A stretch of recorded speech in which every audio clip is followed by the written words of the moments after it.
सुंदर वस्त्र बना दिए तुम्हारे लिए पहनने के लिए, तो क्यों अपनी इज्जत का पंचनामा बनवाती हो? ऐसे वस्त्र पहनो ना। अरे जो वस्त्र पहनने के लायक है वो पहनते नहीं हो, और जो दुनिया को दिखाते हो मेरी बहनें मेरे भाइयों। अरे इस व्यासपीठ से क्या क्या बखान करें तुमसे कि इन वस्त्रों ने ही तो आज टुकड़े करवाए हैं, टुकड़े करवा करवा कर फ्रिज में रखवा दिए हैं। ये वस्त्र तो ही कहां से कहां मोड़ देता है तुम्हें। तो मेरे भाइयों मेरी बहनें, मेरा लाला चुप नहीं हो रहा है। यशोदा मैया ने कही अरे ये जोगी हठीला है, या जोगी के मन में क्या है, तो वैसे ही पुनः लाला को लाई और जोगी से कहा बाबा इसे ऐसा झाड़ा दे ये कभी जीवन भर ना रोवे। तब मेरे बाबा ने कहा कि उसे मेरी गोद में दे। क्या मेरी गोद में दे? जब यशोदा रानी ने लाला को गोद में दिया और कहा बाबा मैं तुम्हारे हाथ जोड़ती हूँ, नर्म निवेदन करती हूँ, मेरे 80 साल में लाला का मुख देखा है, इसे झाड़ा ही देना, कुछ जादू टोना मत कर देना। जैसे ही कन्हैया को गोद में लिया और मेरे लाला की और ओगड़ नाथ की जब नजर मिली ना, तो ब्रह्मांड से पुष्पों की वर्षा होने लगी मेरी लाडली और झाड़ा दिया उन्होंने। कहा फिर से कि काना सुन ले,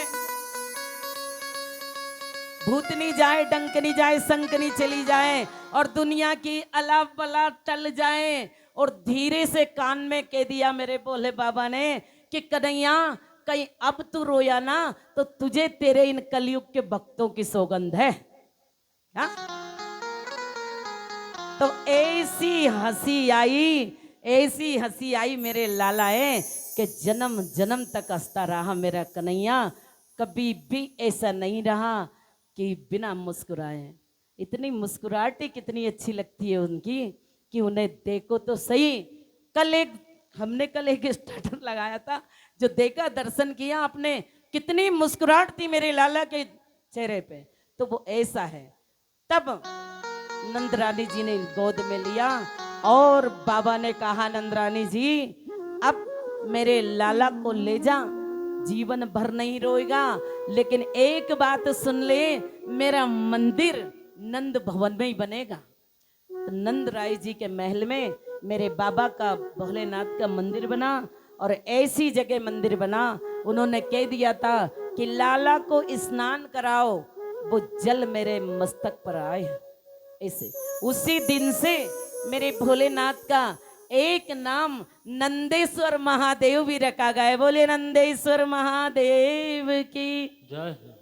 आज तो मुंगेड़ा खाए ना आप सबने, जलेबी क्या रस भरी। भगवान की, गंगोत्री मैया की, यमुनोत्री मैया की, बोलो गिरिराज धरण की। ऐसा है वो। और उत्सव होने लगे। उधर वो दुष्ट ने कह दिया था, आकाशवाणी हो गई थी कि तेरे तुझे मारने वाले ने कहीं जन्म ले लिया, तो उसने भी प्रणाम प्रणाम कोटि कोटि नमन संतों को।